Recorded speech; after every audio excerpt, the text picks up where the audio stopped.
હવે ખાસ કરીને આમ જોવા જઈએ તો અત્યારે જે નૈઋત્યનું ચોમાસું છે, હજુ તો નૈઋત્યનું ચોમાસું કેરળ નથી પહોંચ્યું, પણ ચોક્કસથી એટલું કહી શકાય કે શ્રીલંકાના ઘણા બધા ભાગોને કવર કર્યું છે.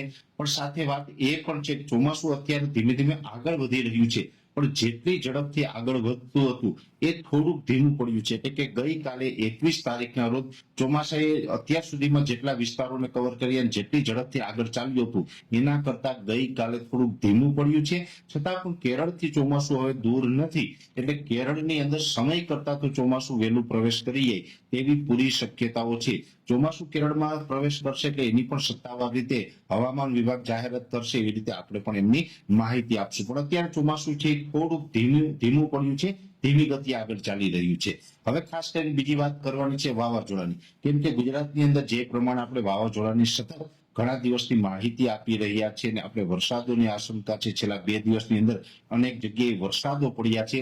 અત્યારે ગોવાથી દરિયા કાંઠે, ગોવાથી અંદરના જે ડીપ સીની અંદર જે એક વરસાદી સિસ્ટમ બની છે, જે ગઈકાલે લો પ્રેશરમાં પરિવર્તિત થઈ છે, એટલે કે સિસ્ટમ થોડીક મજબૂત પણ બની છે.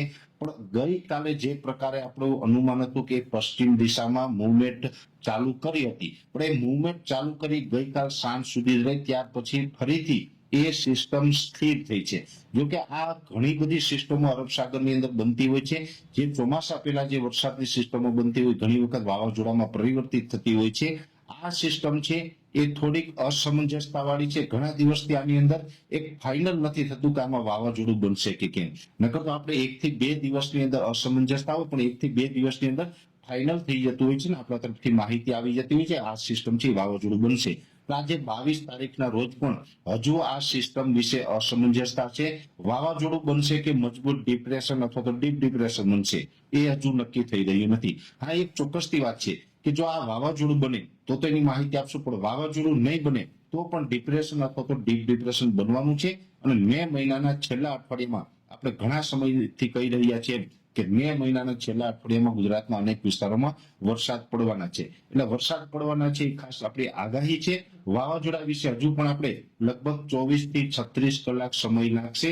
24 થી 36 કલાકની અંદર આપણે ખ્યાલ આવી જશે કે આ વાવાઝોડું બનશે કે નહીં બને. હવે આ વાવાઝોડું બનવાનું હશે તો પણ 24 થી 36 કલાકમાં આપણે જાણ કરી દેશું, નહીં બનવાનું હોય તો પણ જાણ કરશું. પણ ખાસ દરેક મિત્રોએ કાળજી એ રાખવાની છે કે મે મહિનાના છેલ્લા અઠવાડિયામાં વાવાઝોડું બને તો પણ વરસાદ આવવાના છે, ન બને તો પણ વરસાદની સંભાવનાઓ વધારે દેખાઈ રહી છે.